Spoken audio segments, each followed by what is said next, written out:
Welcome to PopXcast, where science fiction meets pop culture. We're the podcast that covers everything pop culture and beyond the multiverse. Are you ready to get your geek on? Crank up the DeLorean, warm up the proton packs, toss a coin to your Witcher, and deep dive into your favorite plate of chimichangas. This is PopXcast.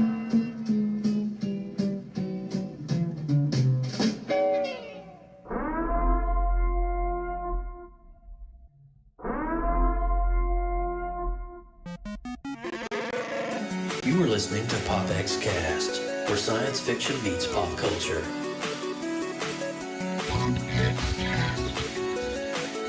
Here we go! PopXcast. I was born in it, molded by it. PopXcast.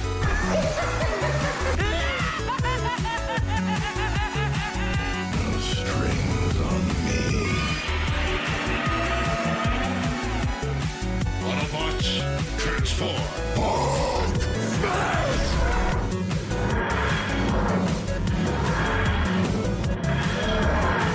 I'm Batman.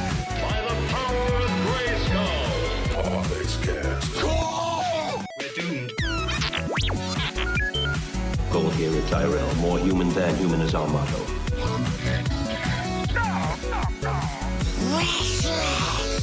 Here's Johnny.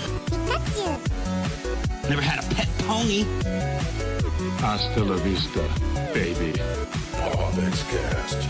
Captain's log supplemental. Negasonic Teenage. What the I am the one who knocks. Excelsior! All right, and welcome everybody. This is PopXcast episode 116 coming to you on this Sunday night, February the 21st, 2021. Look at Team PopX. Oh my gosh, you guys are looking great tonight. Lindsay's got that, look at that PopX shirt Lindsay's sporting. Now that is a girl with some swag right there. What's up, Lindsay Badger? What's going on? Happy Sunday to everybody. Yes. How's it going? It's going good. It's going really good. I've had a really great weekend. My buddy in the other window over here, Mike, was here in Orlando this past weekend, so we got to hang out here at the house. We were social distancing. We were being safe. So we got to hang out privately and have a little meal together. And guess what? We got to watch WandaVision 7 together. Oh, man, nice. Was that not a great episode? So it was so cool getting to watch WandaVision 7 with my wife and Mike. That's cool. So it was like a first for us. It was a good experience. It was a great experience. Sweet. But anyway, it was a really great weekend and all of that. So what do you guys, anything new to report? I know, Austin, you're increasing in numbers. You had a really great live stream earlier today talking about all kinds of cool stuff and a bunch of super chats that I was kind of following through. Had some really great questions on that too. Is that something that you're continuing to do every Sunday on your stream? Yeah, man, that's the plan, is to stick to the Sunday schedule. Sometimes I'll go off. Sometimes I had you on last week. I enjoyed that live stream. I enjoyed that a lot. So much fun. All those it was nerd bombs being dropped left and right. You could not possibly not enjoy that stream. It was brilliant. Oh, well, man. and I guess we were doing something right too, because it's actually one of the most successful live streams I've had in terms of viewership and people sticking around and watching it. People love WandaVision, dude, but they were loving your knowledge and your info. So that was so much fun, and we're gonna have to do it again when everything wraps up. I would be delighted to, man. You know, the crap gets real when Joe breaks out the Encyclopedia of Marvel Comics. It's about to get freaking real, and I'm pulling comics out of my binders. Yeah, it was awesome, dude. And there was nerd theories being thrown left everywhere. and right. There were things bouncing off the walls and across the room. Oh my God, it was so a fun. magical moment. But be able to make sure you check out Austin Burke's channel. He does a live every Sunday, but he's going live all the freaking time. He's doing all kinds of stuff. He's posting like 37 videos a day. This kid is working his tail off over here. Speaking of which, before we get into our official openings here, I was looking through Twitter and I found an assemblage. Oh no! Oh no! Well, there was this picture that came through on social media this week, and it was a picture that I really wasn't familiar with because I've seen a lot of Jack Kirby's artwork. I've seen a lot of Todd McFarlane. I've seen some of the Jim Lees the Eric Larsons, but I've never seen this. So for the first time, our viewers is going to actually see this. Now, Austin and Lindsay, and Mike, you're not going to be able to see this right here in the live room where we're at. But our viewers are going to get to see something pretty amazing here.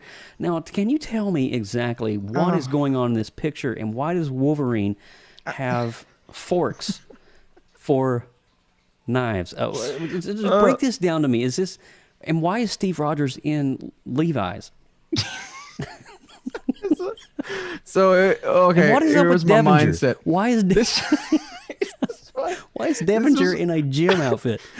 This is my mindset. The mindset behind this was, I'm going to mix his Avengers costume with his Captain America the First Avengers cut, because he had like the more rugged look to him. But I told my mom to go buy some colorful duct tape. Oh my and we're gonna do the whole thing out of duct tape. I went and bought a toy Captain America Frisbee and a toy mask from the kids section that wouldn't fit my face, which is why I had to buy the Under Armour head sleeve. Oh, dude, seriously, you have AC thermal duct tape on your shirt. This isn't just This is amazing. Dude. Keep in mind, what is this? Early 90s or a little bit I later? don't know what we're looking at here. Give us a rough year. I don't know, man. Maybe this was the Avengers cut that never got. We got a better picture of this amazing. I want to just get in on the detail here, if I could, and just let's look at the plastic shield here. I never remember Steve Rogers' shield being so tiny. Is that because you're just so big in stature? Yes. Well, it's the size comparison. So you have this massive body holding this tiny shield. So it does look smaller on camera.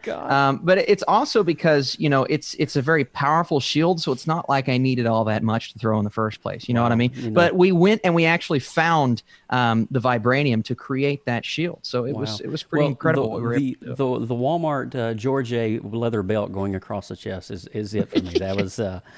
That was just amazing. My mom's idea. We're back on the main screen now. But oh my gosh, dude, I saw that and I was like, that's brilliant. Avengers disassemble.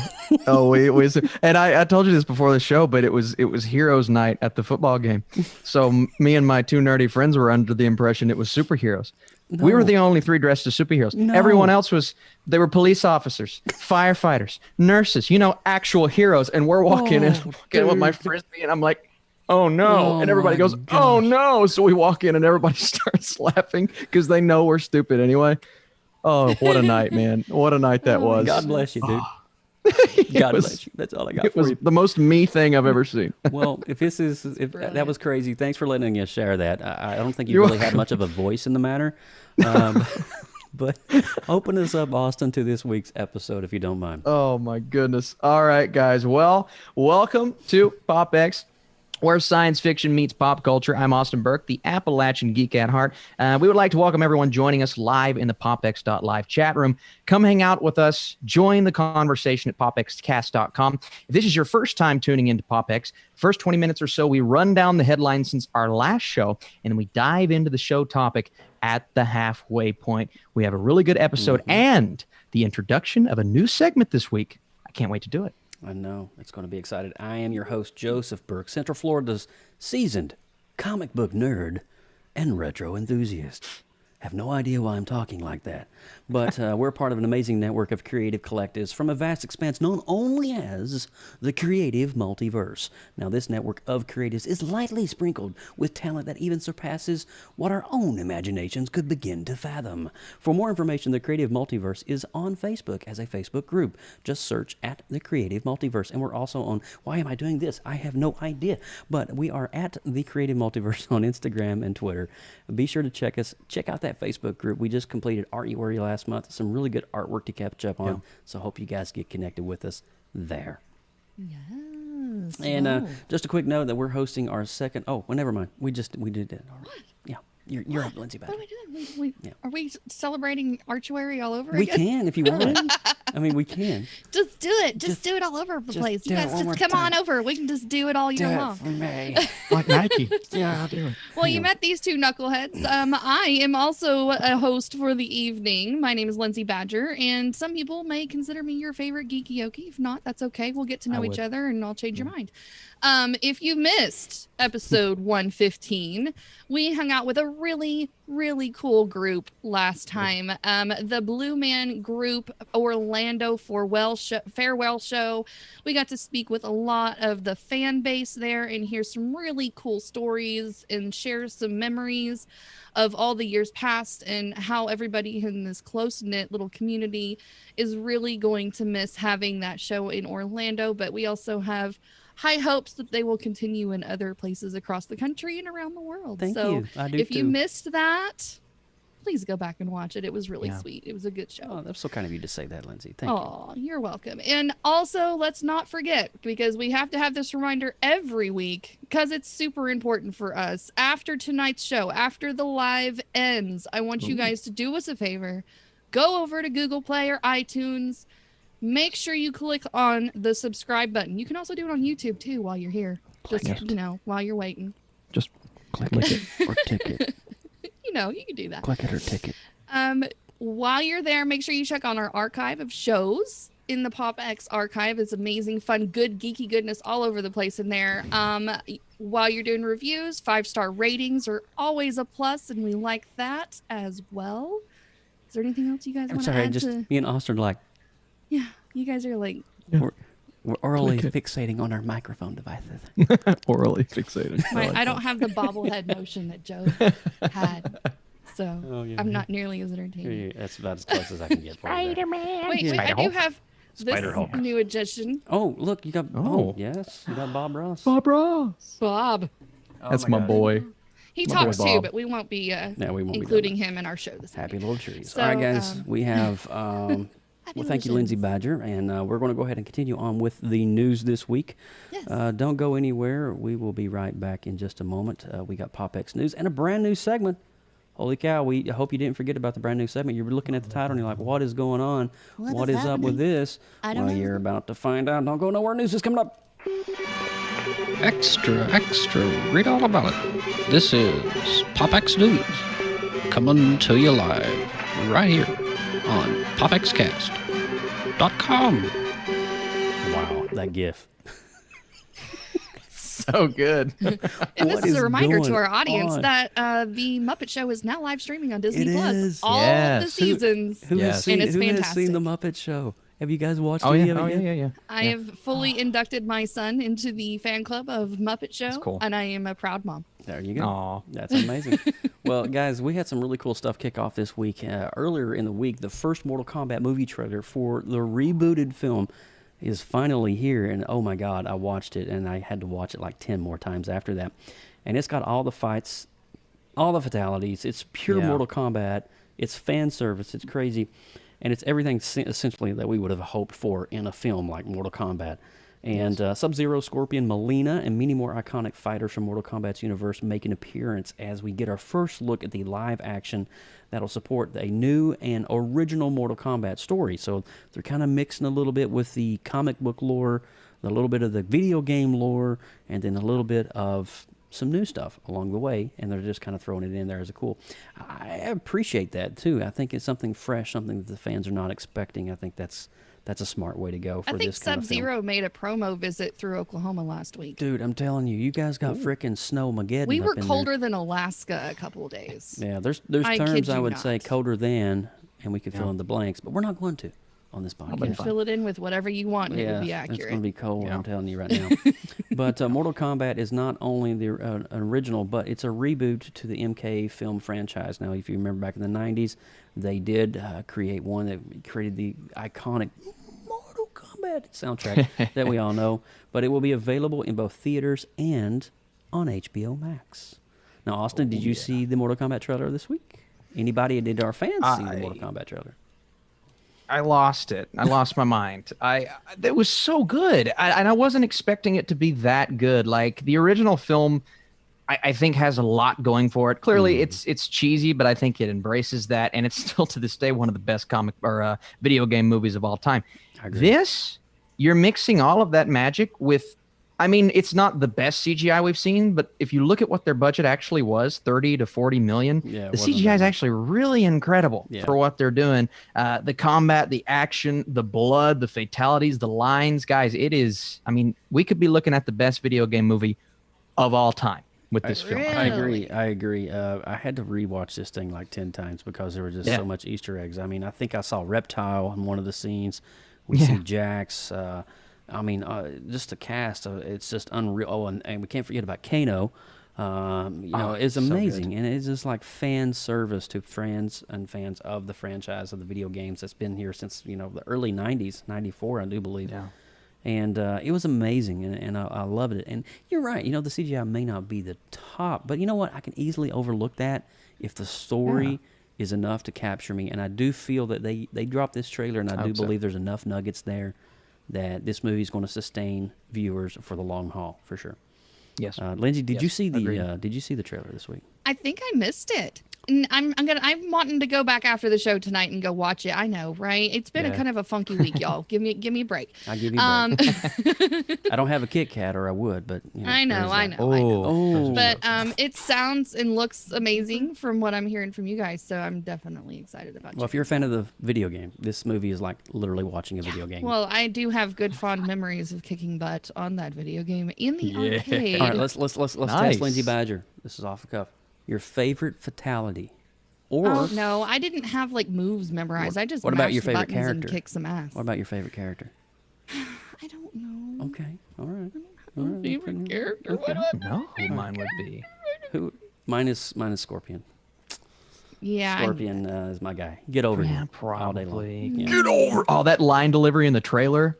I mean, it could have been a little deeper, but I'm like, they actually went for it, and I think they did a good job of it. So I liked it. I agree. It was pretty awesome. Well, moving on, Austin, what else we got in the news this week? All right, we're talking The Flash, but we're talking Jay Garrick, played by John Wesley Shipp on The Flash, may have had his connection to Earth Prime severed following the events of CW's Crisis on Infinite Earths crossover. But the hero is set to return in an upcoming episode of Stargirl. Interesting. That means that Garrick, as in the comics, will now exist on Earth 2, and Earth 2 much more similar to its original comic roots than the one originally seen on The Flash. At the end of the crisis, the heroes of Earth Prime were led to believe that the rest of the multiverse had been eradicated, but audiences were clued in. It was still there, just out of reach. Garrick plays a role in a pivotal flashback episode that establishes his membership in Earth 2's, I love this, Justice Society of America, a team previously seen on the series. Garrick's helmet has popped up on the show already, but producers had stopped short of answering whether it would be Shipp or not, or a different actor entirely, who eventually played the part if he appeared. So I am very, very, very behind on this series, and all of the series is on the CW, but I do like to pop in every now and then, and I still have an affection and affinity for his interpretation of The Flash, and really just The Flash show was the one that I always focused on. So are you guys excited to see this happen? Well, I always felt like the series, The Flash, more specifically than the other ones, were very well written, and the storylines very much flowed, even in and out of all of their crossovers, still had a continuation that was still intriguing even after all of this time. I agree 1,000%. I think The Flash for me was one of the more well written of the CW series, and I'm a huge John Wesley Shipp fan because I go back. This was on the cusp. You think 1989, Batman, Tim Burton came out. Just the following year, they got the idea. What if we can create a dark, kind of world where the Flash, Barry Allen, can live, and that's where John Wesley Shipp's character came in. So cool. He just knocked it out of the park. Mind you, Mark Hamill was the trickster on that old show back in the day, and so there's a lot of like crossover and a lot of good things that they can do, and I'm just glad to see John Wesley still being used, still being recognized as a force to be reckoned with, and kind of cool to see him as Jay Garrick, the return of Jay Garrick. So I'm extremely happy with that. For sure. But yes, indeed, Badger. Yes. Okay, I'm kind of excited about this little nugget here that I get to share. Go for it. All right, so we're talking a little bit of WandaVision Easter eggs. In this most recent episode, The Breaking of the Fourth Wall, the series provides, well, not a Stan Lee cameo exactly, but they found a way to include him there in spirit for anybody who was probably looking, because this episode, the series of episodes requires you to basically freeze frame every screenshot possible to dig through the little Easter eggs that are nestled in here, and this is no exception whatsoever.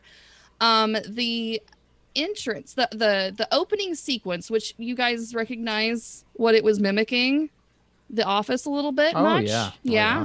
So the open sequences goes through a variety of different kind of potential logos and features Wanda's name in a bunch of different ways. And the one that really stood out was this boring old plain white license plate on the back of a car. And do you guys notice these numbers on top? Yeah, I noticed the numbers immediately, but I couldn't put them together. It is 12/28/22 is the abbreviated form of Stanley's birthday. No. Nice. December 28th, 1922 is his birthday. And so they gave him a little homage there, which was super cool. Lee and longtime collaborator Jack Kirby were credited with the creation of the Scarlet Witch and her brother Quicksilver, who appeared first in 1964's X-Men #4. The Vision, Wanda's co-lead in the series, was created by Roy Thomas and John Buscema. Okay. Yep. Years later in an issue with the Avengers. So this is just kind of like, I love the little nods to everything. It just makes me giddy. Yeah. Every time I see something new pop up. Literally every frame of WandaVision is completely littered with just amazing, just fan service. Yeah. Just either a nod to a previous film, a nod to a comic book, something that's not even in the MCU yet. And you're just, I'm blown away that they can pack so much in. You think about being a writer, one thing is having a script. Another thing is being a prop placement person. Just think about how these nods have got to fit the script, and they got to be placed in such the right way. And oh my gosh, and the level of research put into Yes. knowing all the storylines for all the characters and how they intertwine and why that reference is significant, because they know the fan base is going to pick up on that or Google it or find it or figure it out one way or another, is just mind-blowing. It is mind-blowing to me. I can't wait to talk more about WandaVision here coming up very shortly. It's just, there's just so much things that me and Austin's already talked about, but I'm just bubbling at the seams about it. But that's definitely an awesome one. We got one final news for you this week. Two beloved classic superhero films are making their way to the comics, as DC has just announced the Worlds of Batman 1989 and Superman 1978, oh my gosh, are getting their very own digital-first series kicking off July. Richard Donner's Superman, the movie, and Tim Burton's the original Batman will make the jump to the world of comics. At the helm will be Rob Venditti and artist Wilfredo Torres for Superman 78, while screenwriter Sam Hamm and artist Joe Quinones will head up Batman 1989. Wow. Oh my, look at the cover art. Crazy. Please. That's amazing. Oh my God, that Batman one. Oh, dude. All right, so both series will pick up where the films left off. What? Holy cow. And you can check out the covers of the official descriptions for both of them are essentially right here in front of you.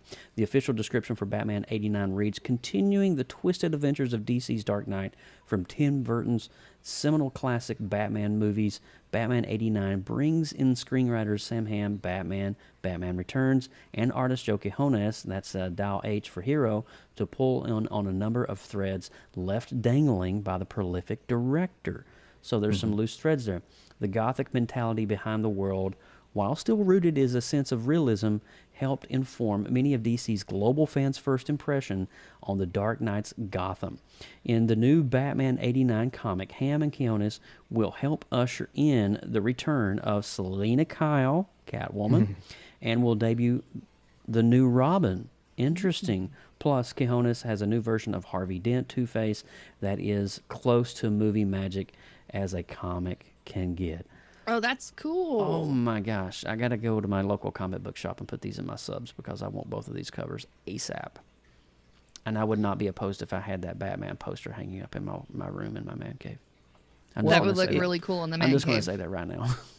It's also important, too, because we know that Keaton's Batman right now is supposedly coming back for Flashpoint. True. So this will be a great way to fill in the gaps because obviously they're stopping with returns, not counting the other two, thank God. And we're going to be able to fill in some of those gaps. So when we see him again on screen, we now know the context that we didn't get from the film. So I think this is brilliant. Absolutely brilliant. I love it. It's a good move on DC's part, I do believe, to be able to create some backstory. And also, too, when you can get the reader in the shop that's buying the book, 9 times out of 10, they're going to go see the movie or watch the movie. Yeah. For sure. So, you're going to eat it up. It's like, it's just, I don't even want to dive down that rabbit hole, but you already know what I'm talking. I'm preaching to the choir here. Absolutely. But amazing stuff there. And so that's going to wrap it up for this week's news headlines, and we're going to actually transition to our brand new segment. We've been getting questions over in the chat. What is Retro Rewind? What is this thing? I don't know what it is. Can you help me? Can you help me, Obi-Wan Kenobi? We're going to serve you up a big helping of it here in just a second. Yes, we are. So stay tuned. I don't know why I say stick tuned. I don't know. Stick tuned. Hashtag. Let's do it. Sounds good. Hashtag stick tuned. All right. We'll be right back on the Retro Rewind. Retro Rewind. Retro Rewind. Retro Rewind. And that is the new Retro Rewind opening, and I want to let everybody know that we are talking, what is the Retro Rewind? We're talking about movies from the 80s. Now, these movies, well, specifically, we might jump decades once we get moving on with this, but from 1980 to 1989, anything that was shot and filmed as a cinematic movie in that era can be reviewed on this. So we're going to be doing every 2 weeks. We're going to see how this goes, because it's going to be kind of hard to get all the movies to all 4 people of Team PopX, but we're going to do our best. We're kicking it off with Big Trouble in Little China. And so what we do is we collectively, as a group, all 4 of us, will watch this movie, and we're going to spend just a few short minutes talking about it and its impact on the decade, and maybe what did you get out of it? So that is the Retro Rewind. We're taking a look at cinema of yesteryear, bringing it into light today, essentially. So, I will say right off the bat, Big Trouble in Little China, for me, it was one of those movies when it came on the movie channel back in 1985. Here's the crazy thing. Now, Austin, you might be too young for this, but we got, in the 80s, you would get these 3-month free movie channel preview months. You would get it, and you would be able to have the movie channel for 3 months, and that's it. And it may not come back for another 2 years. Well, in those 3 months, I'd be able to watch all the movies I could, because my mom and dad, we couldn't afford a lot, so we did our best to try to make ends meet. And so in that 3 months, when the movie channel was in preview or whatever you wanted to call it, they would show like Superman, they would show like Big Trouble in Little China, all the Die Hard, all the crazy movies from all the top era, blockbuster movies, the blockbuster, the hits. Man. And I was just like soaking this up. Howard the Duck. That's the first time I saw Howard the Duck was on that. My parents would go out and buy like the super pack of the VHS tapes, and we would have the VCR going for like the full month. And then we would just rewatch those movies over and over again. The fact you said the super pack takes me back to like the blockbuster era when you would buy the packs of 3 for $5. Remember that? That's crazy. But anyway, so we're looking at the Big Trouble in Little China. And this was a film that when I first saw it, I was just mesmerized. Number one, for anybody that knows me, I'm a John Carpenter nut. I love everything from Big Trouble in Little China to Halloween to The Thing. It just keeps going on. Escape from L.A., Escape from New York. Yeah. John Carpenter is a freaking beast when it comes to 80s movies. The man created gore and cinema that was just unparalleled. And not only did he write and direct most of these movies, he also scored them himself. So he wrote the musical score to his own movies, which was amazing. I mean, the guy is a one-stop machine. And then Big Trouble in Little China come on the scene in 1985, and it was just... So let me back up just for a second and give you guys a little history on this. Between 81, let me back up, maybe 82 to 86, there was this infusion of Chinese culture into American society. You know, you think about movies like Blade Runner. You know, you got Deckard going up and grabbing doodles, and everything's kind of, you know, got the Oriental vibe. Think of Bloodsport specifically. I think Big Trouble in Little China was definitely one of those movies that catered to that Chinese influence, because we were just so encapsulated with Chinese culture. That's why you got a lot of kung fu movies back in the 80s. That's why you got The Karate Kid. That's a big one. Can't miss that one. And then Big Trouble in Little China is kind of one of those ones that kind of just falls on the plane of that and blows the lid off because of all the special effects. And you throw in Kurt Russell, who is a John Carpenter favorite. And because Kurt Russell played Snake Plissken, and also he played in The Thing as well. He was just an 80s favorite in general. McCarthy, I think it was his name, McCarthy. But, so, yeah, I mean, these two, it was like Tim Burton and Johnny Depp. If you think about Tim Burton and Johnny Depp from the late 80s and the 90s, every time Tim Burton did a movie, Johnny Depp was cast. Every time John Carpenter did a movie, Kurt Russell would be cast. You see the connection there? So that was it. Before I go too much, I want to give a little backstory to the movie, because you can tell I'm extremely passionate about it. Austin, what was your take on the film? Yeah, well, so I'd only seen it one time all the way through, but it was a long time ago. So I remember enjoying it, but I couldn't really put the pieces together of whether I actually really got anything out of it or not. So I went back and started watching it, and the first thing that jumped out to me is the fact that John Carpenter is known for being a horror director. That's just what he's known for, right? But I think he does just as good of a job with this crazy mesh of genres. I mean, obviously you have action, you have fantasy, you have all of these creatures. The practical effects is something that is maybe some of the best he's ever done. The explosion there at the end, I thought was just brilliant. I just loved it. But he just, you know, this is a movie that it feels like a cartoon come to life, and on the outside looking in, you shouldn't be able to mix all of these different genres and it work. Yeah. This is maybe one of the only movies I've ever seen that works extremely well, but it combines things that you would never imagine that would go together. You know, you have this rough and rugged Kurt Russell character. You have, like you said, the pure essence of culture all throughout the movie. And then you have the fantasy aspect. Yeah. And a little bit of horror thrown in there as well, because it's John Carpenter. That all just comes together so well. And this weird team that assembles that you're just rooting for at the end. And when it comes to the third act, it's some of the coolest action scenes I've ever seen, ever in a movie. It was so much fun, and I couldn't believe the amount of fun I had, because I won't lie to you, Joe, I was nervous going into this movie. Really? Because I was nervous because what I could remember was like, it's just really cheesy. And it is cheesy. It is. But instead of just being too on the nose, it doesn't really know what it wants. No, it knows exactly what it wants to be. It embraces that. And man, I had a great time watching this movie. It was awesome. I couldn't believe this is only the second time I've seen it. That's awesome. That's exactly what we wanted, you know, because these kinds of films do, yes, it knows it's a cheesy film. It knows it beyond the shadow of a doubt. There is some deep, sharp cheddar involved in the making of this film. But the fact of the matter is, it's so cohesive how it works. And I think the soundtrack really complements the film as well. Oh my God. Before I talk a little bit about it particularly, I want to get Lindsay Badger's take on it. I'm almost embarrassed to say anything. Oh no. Oh God. Black Panther strikes again. Here we go.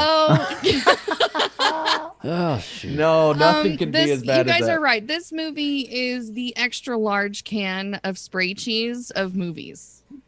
It is. I mean, you really needed to double fist the cheese whiz in a package of crackers. The cheese whiz. Yes. I've done that. I know that I've probably seen this movie at least one other time in my life, and I think I intentionally forgot it. And I was thankful that I did, but then I got to watch it again. So I wasn't exactly sure of the storyline I was getting myself into. I was like, okay, Kurt Russell, I kind of am familiar with like his style of movies and kind of the characters he likes to play. So I was expecting something with, you know, an alpha male sort of role, but he's like takes it over the top with the arrogance. And so that was a little bit difficult for me to swallow for a long period of time. There's no humbling moments for him. He just consistently is a jerk face, essentially. And then it started getting really confusing when you started seeing these flashing lights and weird oozing puppet things. And I didn't know if I was on a really scary, like, mushroom trip of Muppet show or what was happening. And then I was like, okay, then there's this Asian fighting thing going on, and there's a demon that has to marry two people, and he's biting her arm, and is this vampires? Is this kung fu? I'm confused. It's all of it. It is. It really is all of it. I'm just all over confused on and then why of all the people to be the hero does it have to be a truck driver? I don't even understand where like a truck driver comes and plays a round of poker and a wins, Pork Chop Express. And then he follows this kid down a random San alley. Francisco, you know?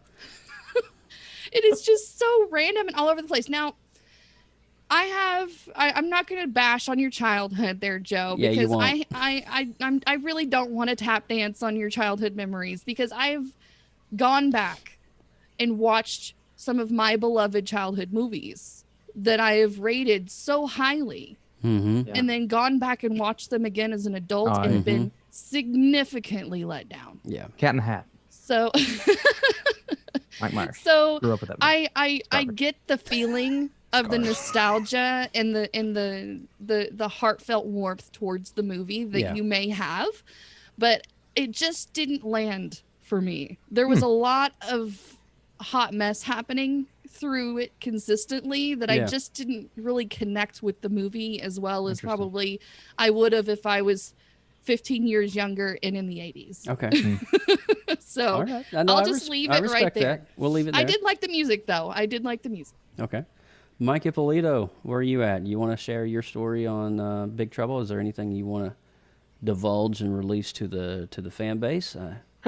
Release your demons. I don't think I asked him if he wanted to share, but I want to see if he wants to share. Well, I'm going to be short because I haven't seen this movie in years, and due to taking some vacation the last week, I haven't had a time to sit down and watch this over again. So I will have to yield my time on this. And yield. So for the first time, this is the first segment. Now I've done screwed it up. Oh, no. That's all right. No, there's no screw ups here. There's no screw ups here, man. There's no obligations in doing this. You saved yourself.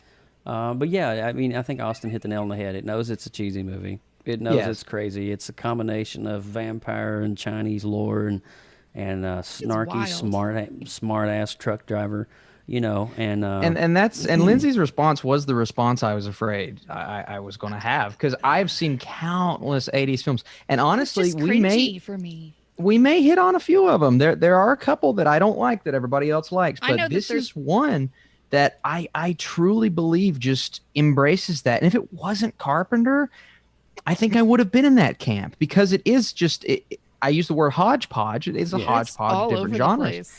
It is, but I think it's very aware, and it almost lives and breathes like a Saturday morning cartoon. Kind of. Almost. Yeah. It does. It does. And I like the idea of this random, because that was almost an 80s trope, right? You pluck this random figure out of a truck driver or an employee or this and that, and he just goes on this wild adventure. I mean, look, Ferris Bueller, I'm sure we'll watch it. He's just a random kid. He gets away with everything. Did anyone notice that one of the little floating creatures looked like the coronavirus? Oh, yeah. Oh, gosh. the Sentinel, yeah. So if we're going to rate this movie, what do you think we guys, let's do a 1 out of 10. What would you rate the film? I'm going to start with Austin. I think I'm going to go 7.8, Really? 78. I really am. I think it's genuinely, and I thought, before watching the movie, I thought it would have had a divisive just based on what I remember from it. But no, it's actually a really good score on IMDb, a great score on Letterboxd. I was actually really surprised with how well received. And then I watched the film and I'm like, it's so self-aware. And I really, so I'm going to go 7.8 out of 10. I think it's a really good movie. Lindsay Badger. It's not the worst movie I've ever seen in my life. So it's not like a 0. I don't know. I would be like 3.5. That's fine. Okay. I think that's okay.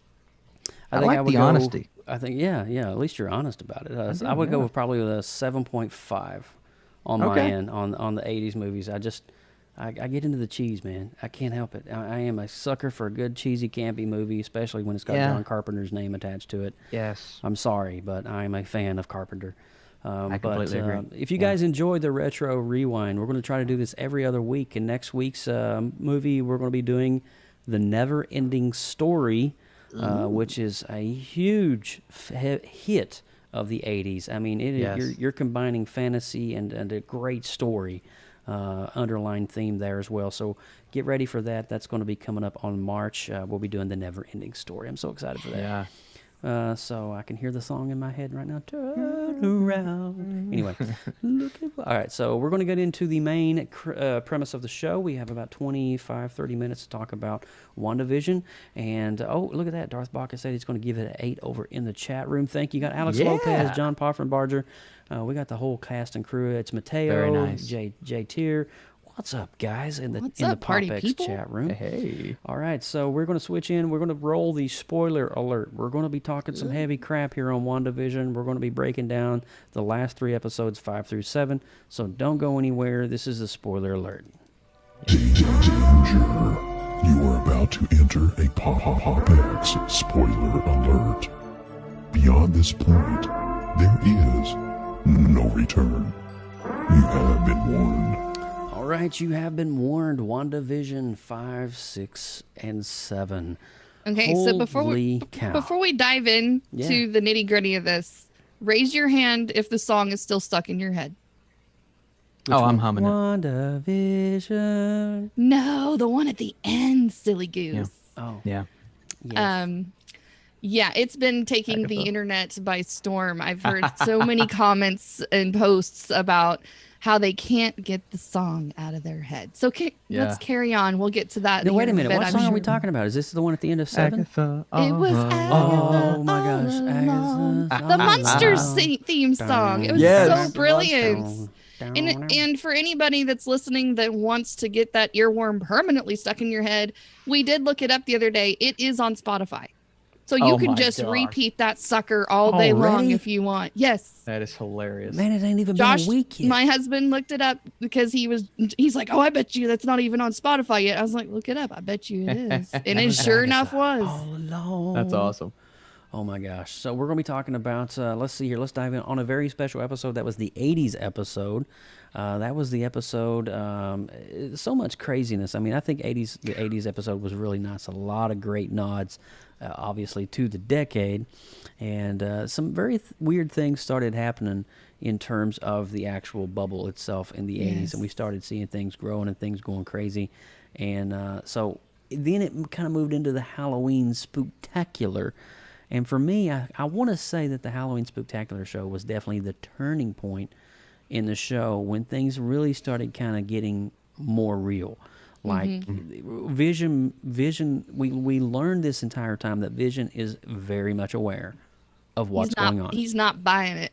Well, you know, I feel in the first few episodes he was into Wanda's Agatha's Wanda's spell. I mean, you can't say Wanda now, but he knows, and he has the ability now to wake up people in the middle of all of this, and I just love that one scene in the Spooktacular where, and this is before we found out that it was Agatha, that Agatha was to blame, and he wakes her up, and you know it's just this weird communication back and forth and being able, and he walks out into the force field, and that's when we realize that he can't live outside of Wanda's hex. And he starts disintegrating right on the spot. Oh, that was like heart-wrenching to watch. It was that crazy, whole right? thing It was happen. very heart-wrenching. And Darcy was like, "Aren't you going to do something?" Yeah. We've seen this guy die how many times? And to see him die again?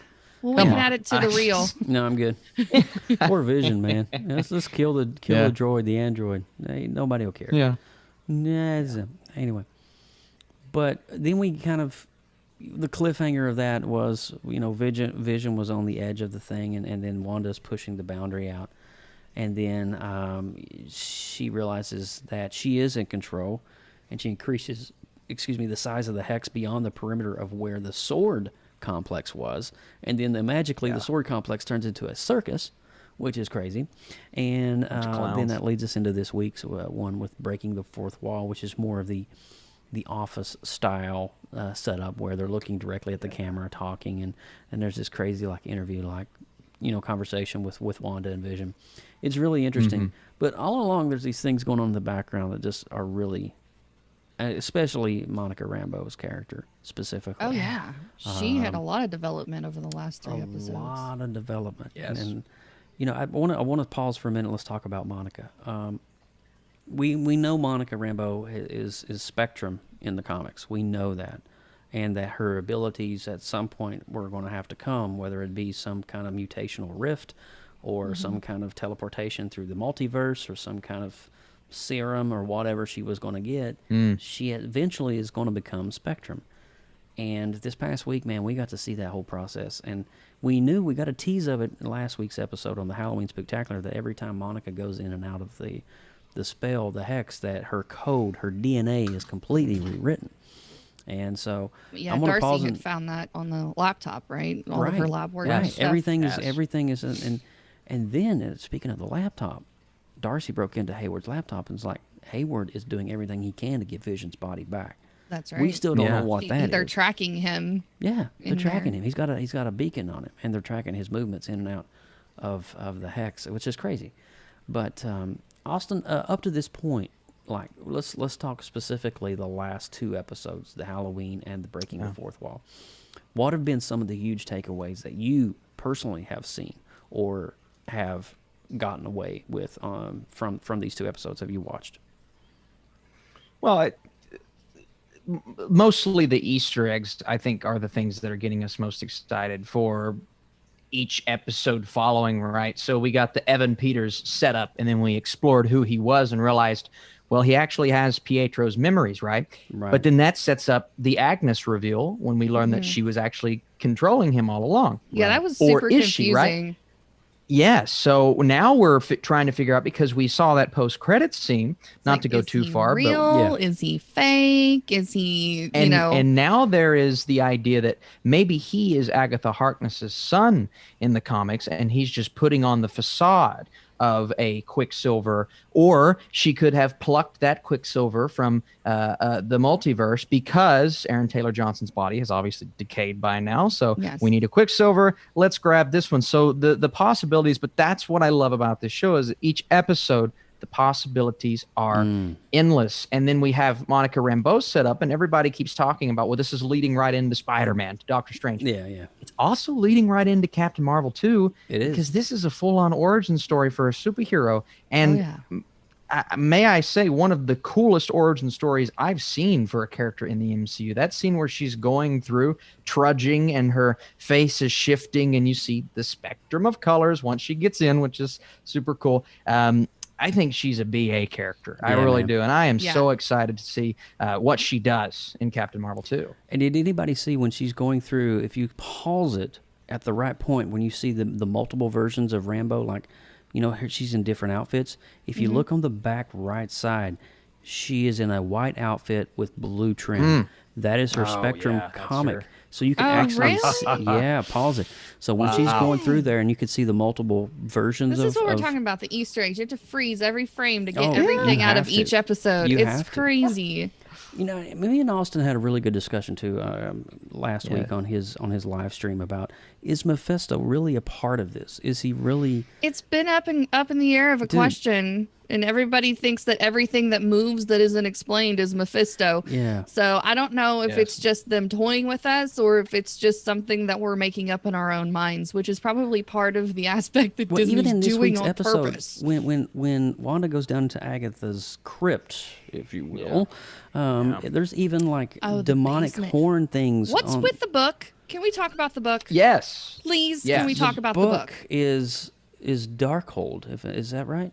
Is that right? Well, when someone pulled a screenshot from Doctor Strange when he's in the library, and there is a missing book. Well, he even talked about it. There was a reference in Doctor Strange, like somebody stole the book or something like that. And the pages that he pulled out and were in the other book, those are pages from this book, which is, again, something that should theoretically point toward Mephisto as a character. Yeah. So I'm still holding on to that theory that he exists. Is it Blackheart? Is that what I'm trying to think of? Blackheart? Shoot, there's so many characters that I mean, this is. There's Nightmare. Well, I've seen Nightmare, and I've seen Mephisto come up a lot. Yeah. I mean, I'm sitting here wondering though right now, and I can, man, I hate to say this, and I didn't say this on your stream, and I got to thinking about it, and what if we get up to the last episode, and I'm talking number 9. And the enemy is revealed at that point, and it will go straight on into Doctor Strange at that point. And we don't even get the battle that we're wanting. I'm telling you, if there's cliffhangers in this last episode, I'm throwing stuff across the room. I'm telling you right now, I think WandaVision is a setup for an upcoming battle. Yeah, Doctor They're Strange. not going to have a battle on a television show. They're going to save that for the silver screen. They're going to save that for the big. Well, Wanda's not even. It's not a cameo. She is a significant role in Doctor Strange. She is the co-lead of the movie. So whatever happens here is going to lead right into Doctor Strange. And what better way to do it? There is also, though, I will say, there is a gap week between episode 9 and Falcon and Winter Soldier. There is an empty week. So my question is, could there be a secret 10th episode? Because I don't like the number 9. I noticed you've been saying that. I've noticed you've been saying that on your show, that could be a. Have you heard from resources or? There was a rumor. Well, it actually wasn't a rumor. One of the outlets for Disney said in a statement, "Blah blah blah will appear in episodes 7, 8, 9, and 10." And they were just talking. I think they were talking about just a side character or something, maybe Wu or something like that.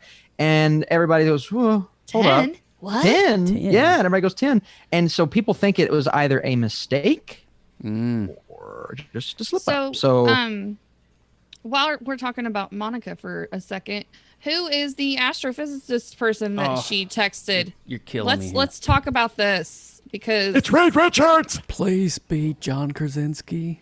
Well, please. According to John, he doesn't know he's cast yet. So you can only hope that call has been made in the last few days. Actually, Lindsay, let me back you up. A year ago, John Krasinski was in Kevin Feige's office discussing possible plans for things. I mean, I'm not trying to shoot down the dream because I'm right there with you, buddy. I want him in there just as much as everyone else. That was documented on Twitter, that he was with Feige discussing possible plans. Now, that conversation went cold after that. Yeah. And so we don't know. But what we do know is Paul Bettany had tweeted, I think a few weeks ago, he's like, the big reveal coming up as an actor that I've always wanted to work with. Yes. And that's as close to the quote as I believe I can get. It's along that, not verbatim, but who is the actor? To play devil's advocate, and let's pretend that we're not pulling in some Fantastic Four goodness. Are there any other astrophysicists on the Rolodex that we could be calling? It would be Hank Beast from Beastman from X-Men. Blue Marvel. Blue Marvel. Good character. Shuri from Wakanda. Yeah. Shuri. That would be a cool Talos's daughter from Captain Marvel, the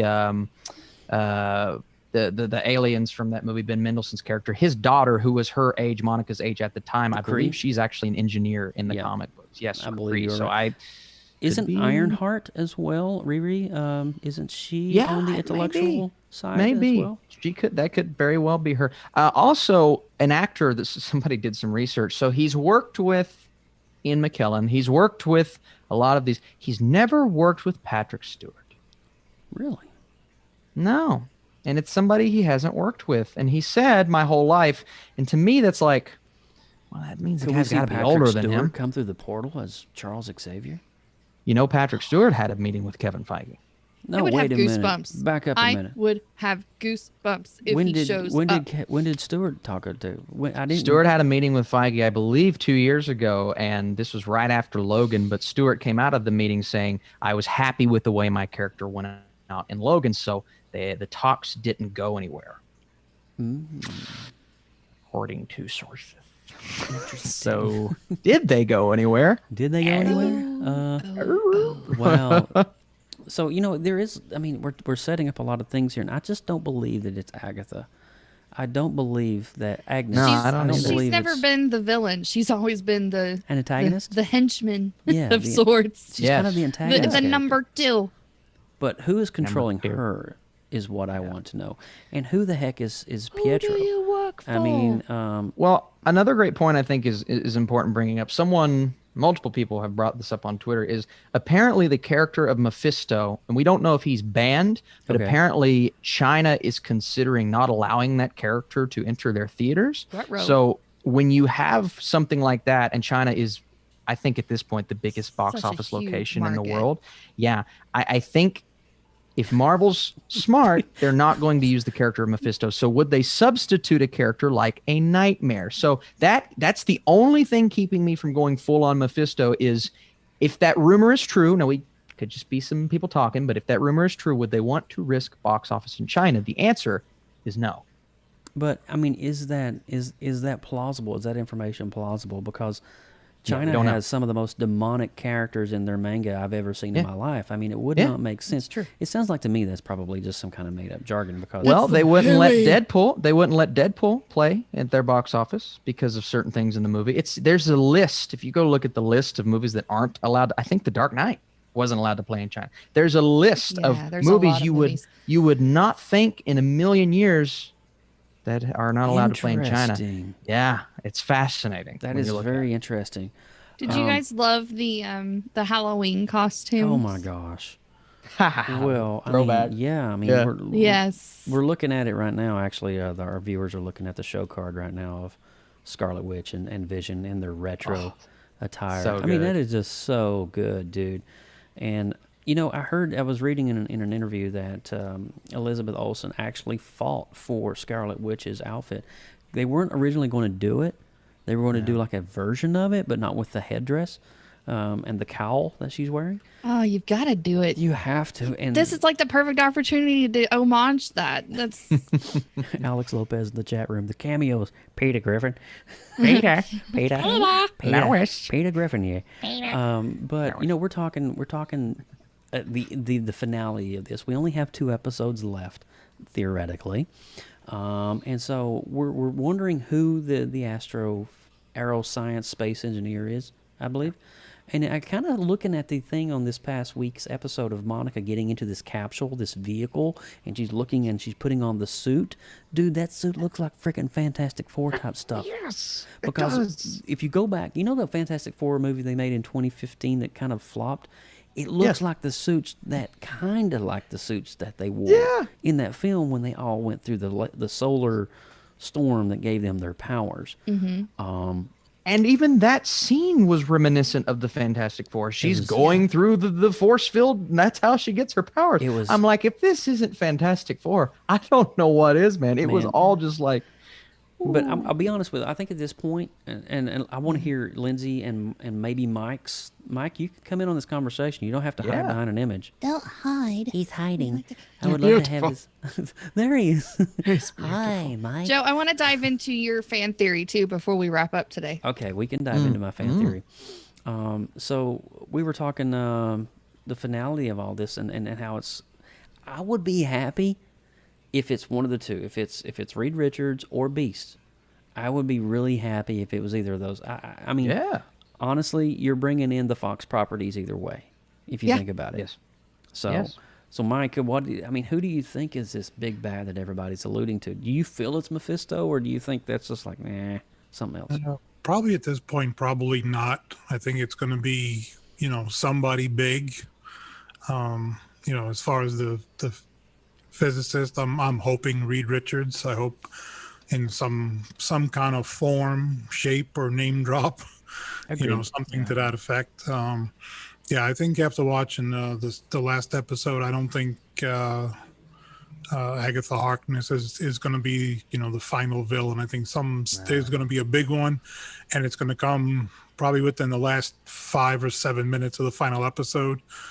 And, the theory of going right into the movie where we're going to have to wait a year and a half, I feel that's what's going to end up happening. So I'm kind of preparing myself for that already.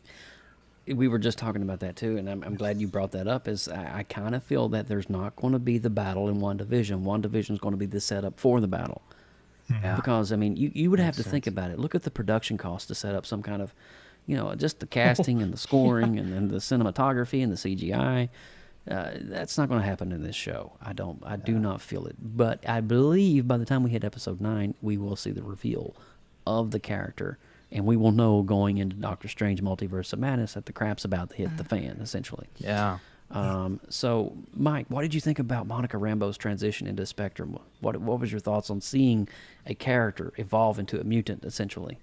Well, watching you nearly flip off out of your chair, that was, that was quite a I didn't see it coming like right away, and then I guess as I knew it was coming in one of the episodes, but then just to see her, transport between, and then to see the overlay of the different, costumes, and okay, well, here it comes, and then as soon as she come out with the blue eyes, I'm going, okay, there we go. And that's it. And I knew I was right because you were yelling.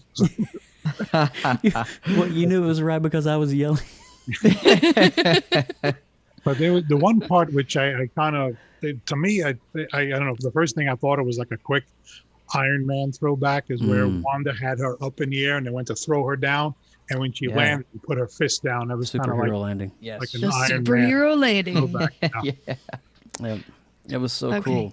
Well, I don't know. I was going to say, Mike, I don't know if you can find that image of Monica going through the stretch out. The stretch out.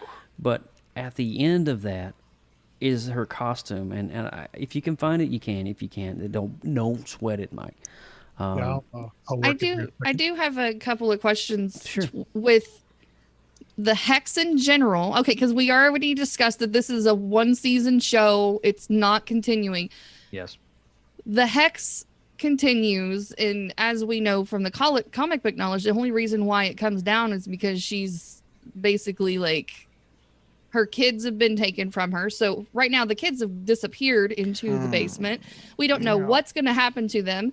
We know from comic book knowledge that they got absorbed into Mephisto because they are kind of a part of him. So it's going to be really a challenge telling the story of Mephisto without Mephisto.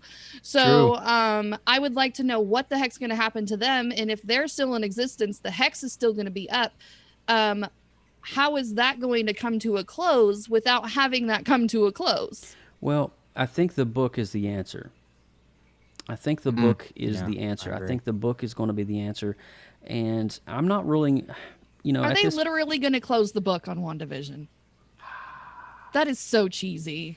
Well, I don't think that WandaVision can't continue in its form that it's in. It'll have to continue on the big screen, and you'll have to see the culmination of what happens after that. And I wouldn't be shocked if in episode 9 you see Benedict Cumberbatch walking out. I think that is 100% happening. Yeah, and there's no way you don't leading right into that. Yeah, and you have to set it up. And I do believe, it's very possible that Mephisto still could be in this, but everybody's waiting to see him. But we may not see him right away in the way that we want to see him. I agree. And that's just and let's talk about Hayward for a minute. Lindsay, yes. You had asked me, you wanted me to ask about I read your little knowledge bomb and it made perfect sense, and I was like, oh my god, that's genius and a little creepy. So you got to share it. So I think Austin and I had talked about this a little bit as well, and just in text back and forth, but I didn't get to share this. Did I share this on your live stream? I don't believe so. I don't think you did. All right, so I was pulling out some books, okay, and I was going through some of my comics. These are specifically 92 and 91 Avengers. And in some of those comics, and I believe as recently as a cartoon that was made in 2015 2015 or something like that, Ooh. Ultron took on the form of a government agent. Yeah, He put on the shell of a human to look like a human. And Hayward is one of those characters that we have not seen. There's no backstory. There's no backstory at we don't all know who on he him. is. Up until WandaVision, we don't even know who this guy and is. Wu or and where he came Darcy from. think he's sketchy AF. Yeah, sketchy. And also, too, the fact that on his laptop that Darcy hacked, he is tracking every move of Vision. And guess what? I went back and watched Age of Ultron today just to have a refresher. And Ultron, his goal was to be in physical form and Vision. Yes. And he said, and I quote, Ultron, "Upon this rock, I will build my church." Talking about vibranium. Yeah. What is Ultron? What is Vision made of? Vibranium. Vibranium. And so I believe, now this is a big stretch, but it's very plausible. I believe Hayward is Ultron in disguise. I believe in essence, a remnant of Ultron escaped to the internet or somewhere in the online realm and has been dormant, waiting for its moment. And then when Vision's body was killed at the end of Endgame and Infinity War, I believe that Ultron somehow was engaged, found that information out through the World Wide Web, and manifested himself into the character of Hayward. This is my hypothesis. This is not anybody else's hypothesis. Wow.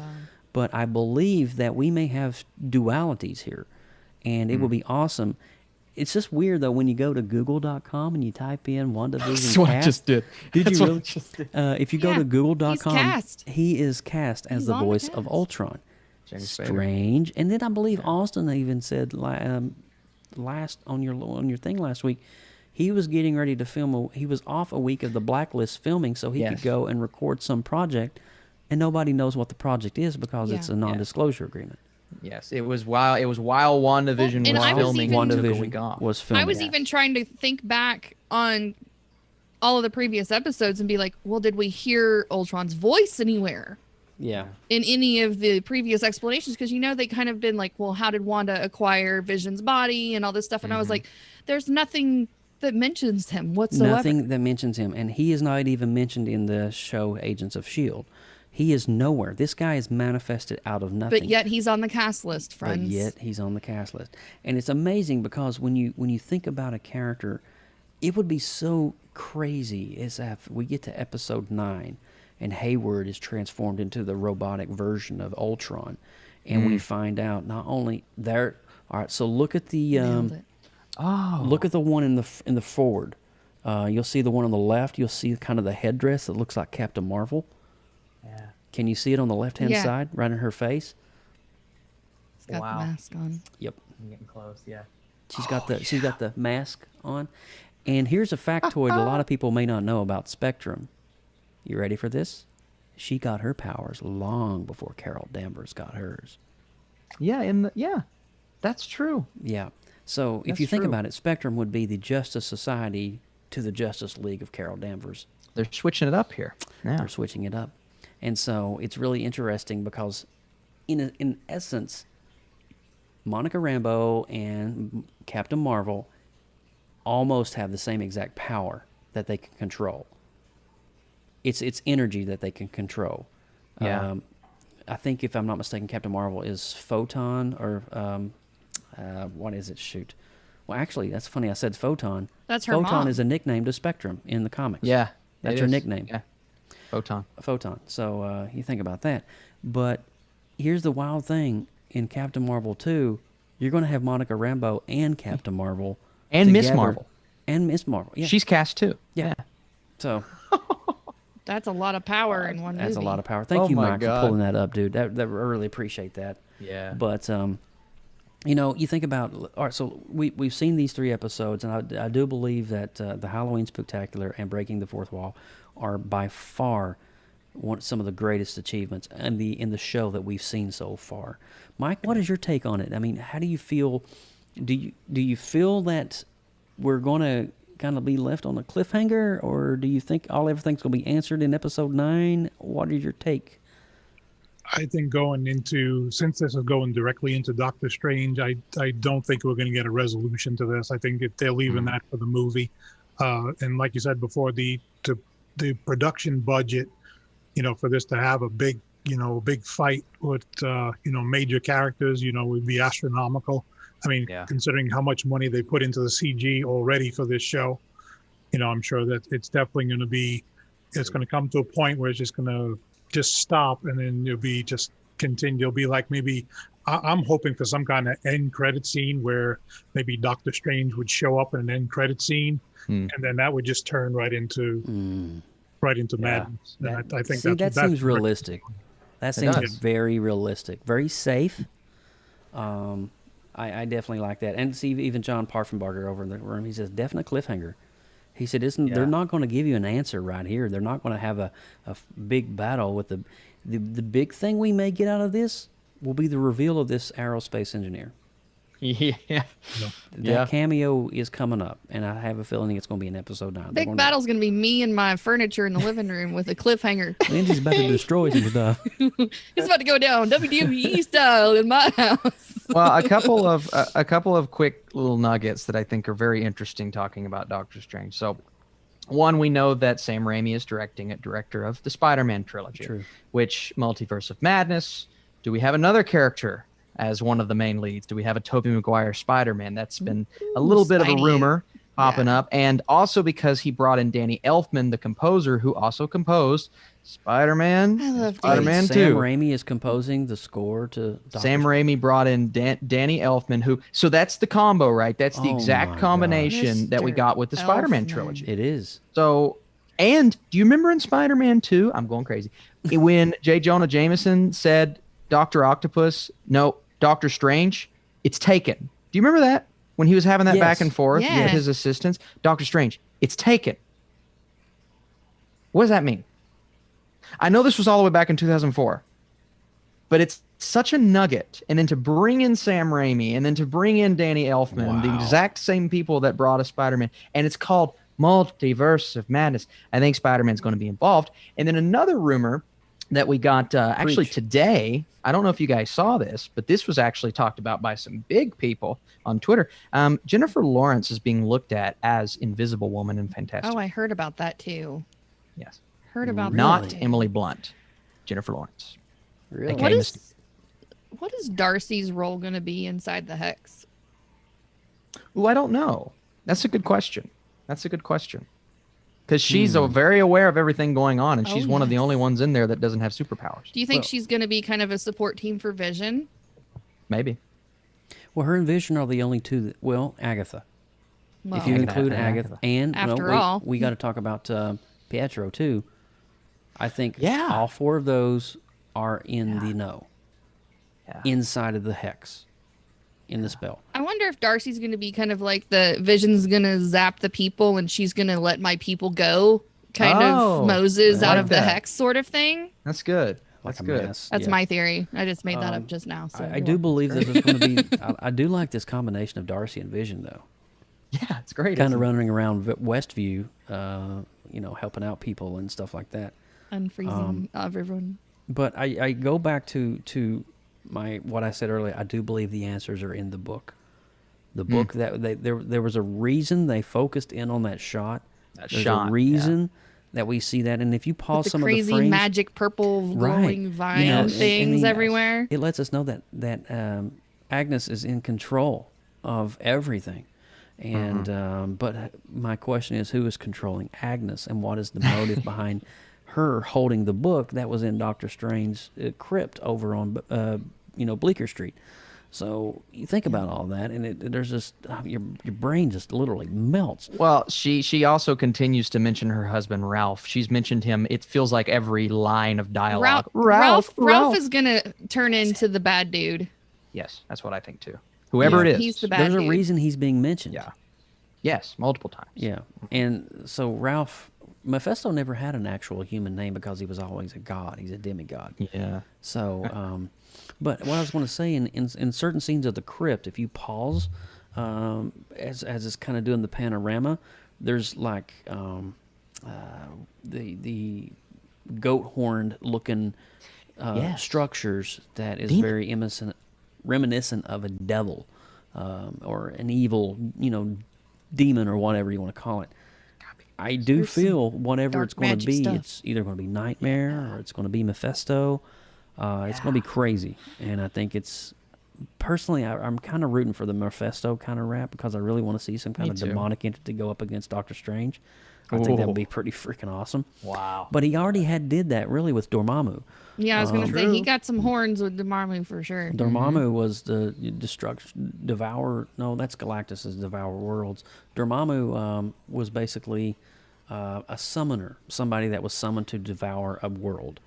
Well, I think it's important too because Marvel tends to like to distinguish their villains, right? So in Doctor Strange, Dormammu in the comics is red, but for some reason they chose to make him this rainbow-colored entity, and everybody was wondering, why would they change up the color scheme? Well, maybe it's because they knew they were doing Mephisto eventually, so they're going to keep the red color for him for that character. That's a good possibility. Have you guys? We're still getting the commercials every episode. Are you guys still on the track of maybe it representing Power Stones or anything crazy like that? Did you get the Nexus? Did anybody get the Nexus connection? Yeah, they went from space. Was it reality? Was that the Nexus, or was it time? There was power for the toaster, time for the watch, and then there was the soap. What was the soap? I don't remember what the soap was. Whatever it was, I know they've matched it up because I had this discussion with someone the other day. There was which one was the paper towels? Was that like reality? Because you can kind of rewrite it. Maybe. I don't know. Anyways, I was just curious if you guys had thought any further on any of those because it kind of got overshadowed by the gigantic storyline, which obviously it's supposed to. So the ones that you're talking about, the stones. The Nexus was the one that did not mention a stone specifically because I think the first 6 Nexus, if you know your comic canon, is the convergence point to all the multiverses in Marvel. So you think about all the mini portals in the multiverses in the Marvel, think about comics right now, not MCU, where all the multiverses connect, the crossroads in the comics. Specifically in the X-Men realm, that was called the Nexus. So essentially, if you think about it, not Mr. Fantastic. Oh, the medicine. That was the medicine, the pills, the Nexus pills. Yes. And so the Nexus is a direct reference bomb to a multiverse coming. And the Nexus, I'm trying to remember, it was, hold on a minute, it is Professor X who talks to his mutants about the Nexus. So, yes, there you go. I want to know what the significance of the same actors in the commercial. That's got to be something. Yes. It's interesting. Maybe they're being controlled as well to do these commercials. Yeah. Some people are saying it could be her parents, because it's been the same guy and the same girl in every commercial, and a lot of it's about her childhood and her upbringing, and Nexus obviously like her trauma. So she recreated her parents. Yeah, I think that would be an interesting little. But again, they're not actually her parents in the comics because she's an orphan because of Magneto. So yes, she is. Her and Quicksilver are the children of Magneto. Yes. Ian McKellen. Could be another one. Would be Bilbo. Cool.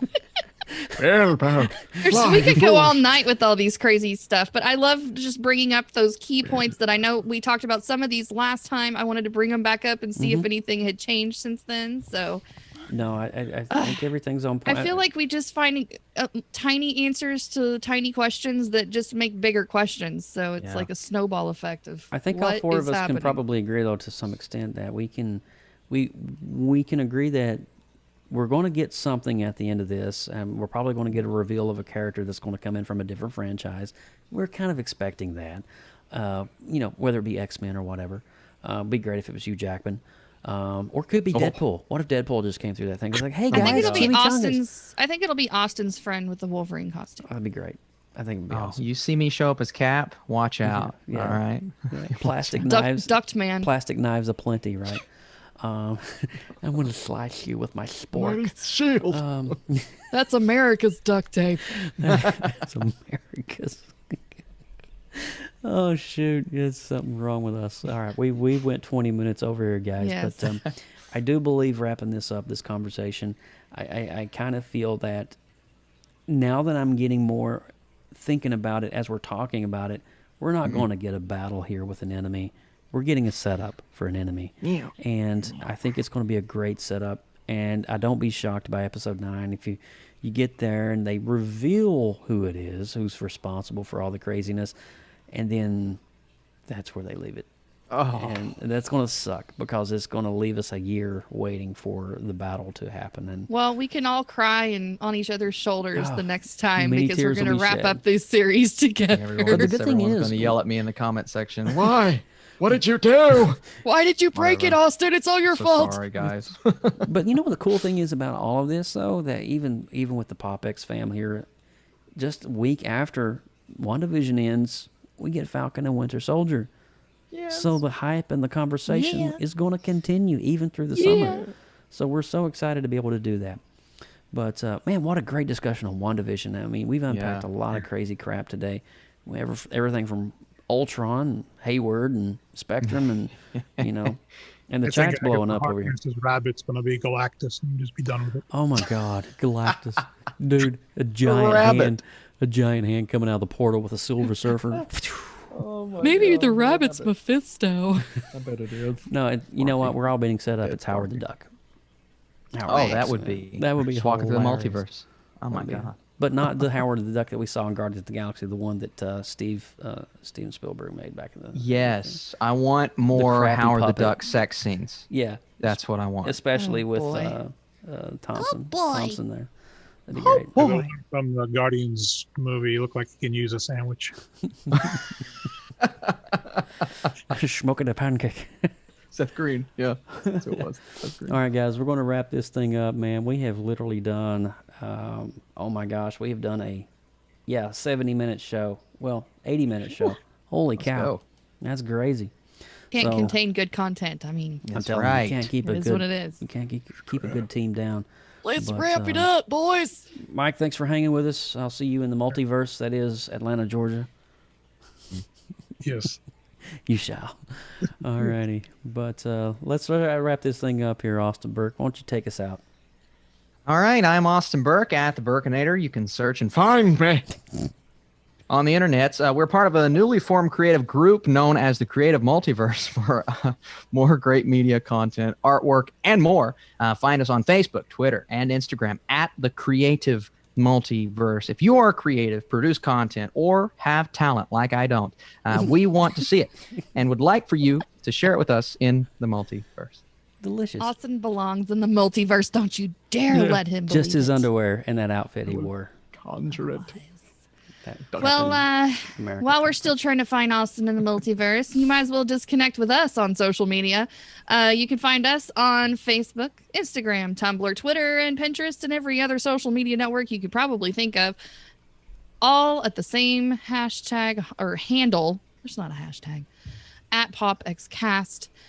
Send all your comments and suggestions to us via email if you so choose at popxcast@gmail.com. And for future and past shows, visit our official website, www.popxcast.com. Great Scott, Marty. Great Over Scott! to you, Joseph. 21 gigawatts. Alrighty, guys. I am Joseph Burke at Joseph Burke Arts all over social media. Of course, hats off to the amazing, always wonderfully talented Team PopX for coming and hanging out with us tonight. I mean, the assemblage continues here. 4 weeks, 4 episodes strong. You guys are kicking some butt tonight, man. I'm telling you. Yes. Yeah, It's been a blast. Yes, it has. But you know what? It's going to be a blast in 2 more weeks when on episode 117. We continue this shindig, and we talk about the finale of WandaVision. Bring your popcorn and your theories. We'll be here again. Cow. And then also, too, on the same episode, we will be doing that week's retro rewind of The Never Ending Story. So you guys get ready. We're going to be talking about 2 great things that we're watching in cinema. One a movie, one a show. It's going to be fantastic. I can't wait for you guys to... I promise you I'll like this movie better. well, it's okay. No, nobody's hating. And I want to say hello over to the chat room, Jeff Poffenbarger, Chase Lopez, Gerald Morgan. You guys are just doing freaking awesome. Thanks for that. Thank you for interacting with us while we're live. We really appreciate the input and your nuggets that you also drop over And there. I appreciate everyone's nuggets, no matter how big or how small they are. I just want Thank you to know you. that I like your nuggets. And That makes me also, click on that subscribe button and make sure you click on the notification bell so when we go live, you get the little ding on your mobile device like, hey, Ding-a-ling. my buddies at PopX, they're live right now. I think I should go and watch their show. So check Have a on little that. ding. Hit the subscribe button. We will. Thank you guys so much. Everybody's saying a great job on the Retro Rewind. Thanks, Darth Bach. I appreciate that. All right, so we'll see you in 2 weeks right here on PopX Cast. And so take care and keep downloading and enjoy WandaVision. Man, what a great show. We are out of here as soon as I can find the file. Because I'm just sitting here looking at my screen and I don't really know where the file is because I got so excited that I lost my audio files. No, actually, I didn't lose my audio files, but I'm just wanting to continue this on because I was watching We could Austin's just live sing stream out today. the show. We Just could. sing out the show. I was watching Austin's live stream today. He's just literally just talking randomly for 5 minutes. All right, anyway, take care. We'll see you next time right here on Bye, guys. PopX Cast.